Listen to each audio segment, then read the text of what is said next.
All right. So next, maybe we can relax a little because this guy has a weed PFP. Chaotic. Please, stage is all yours. Hey, what's up, guys? That is Um, exactly the voice I was expecting. I love that. Goes so well with the PFP. Please. yeah, I figured, what that guy that was before me sounded like he was on a bunch of coffee or cocaine or crack or something. I don't fucking know. But Magic Eden, excuse me, man, my love-hate relationship with you guys is more toxic than my ex-girlfriend. Um, I'm scrolling through here and looking at the listeners here, and I see a lot of big builders in just this space here listening in. And we heard about all this royalty bullshit for quite some time. There was some fucking meta wave that went through and whatnot. Like, I think it's bullshit. I know a lot of these people, uh, you know, they rely on these royalties for like, giving back to the community or paying for staff or whatever it may be.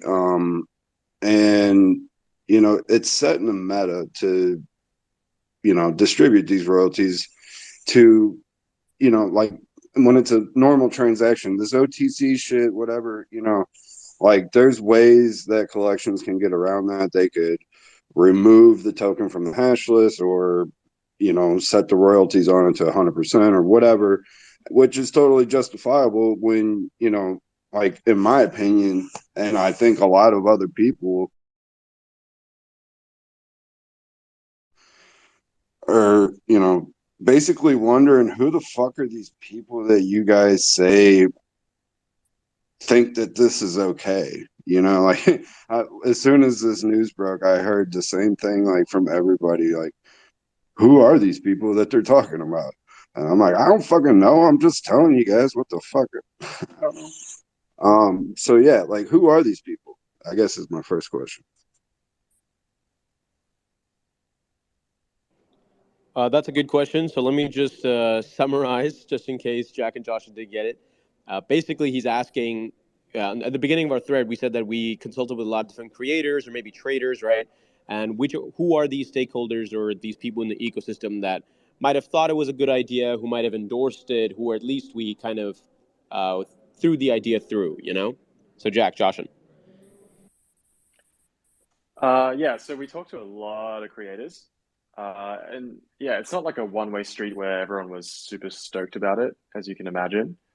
So on the creator side, I think the view was very much, okay, I can see why this is happening, and it's not going to please everyone. There's people across the whole spectrum, but we understand generally the decision, and here are the reasons why we would be upset about it, and here are the reasons that I also understand. On the trading collector side, there is a very, very wide spectrum of users. And it maybe helps to kind of talk through what is the kind of user segmentation of NFTs at the moment. There's one group that is basically collecting for the love of it, right? And I think maybe that's a lot of people in this space, maybe not. It's hard to say. But I think the other large segment of folks are basically those who are traders, for want of a better term. And of course, traders are going to the places where there is the most minimal amount of spread because that's what you do as a trader. And I think maybe it's hard to hear, but that is the reality that is a large segment of a lot of the NFT volume that is happening both on Ethereum and Solana right now.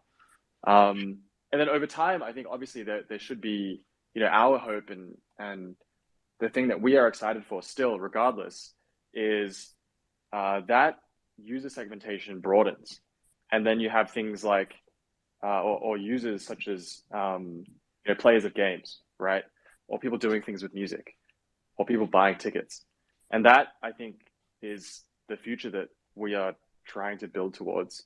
But obviously, I do think that you know, and this is the belief that we have and I have that this is a necessary step along that journey for the ecosystem. I don't know if that really answers your question, but that that's the set of, I think, actors in this ecosystem today. And I just want to emphasize the point that it's not a single party, whether it's us or not, that is going to influence all of these things. I think all of us have to come to the table. And to be honest, that's the thing I'm most excited about now. And yeah, not everyone will be happy with this decision, but this is the lane we picked. Awesome. Thank you for responding, Joshin. And I think we'll move on. So just rehashing that we're not going to be taking any more new speakers. We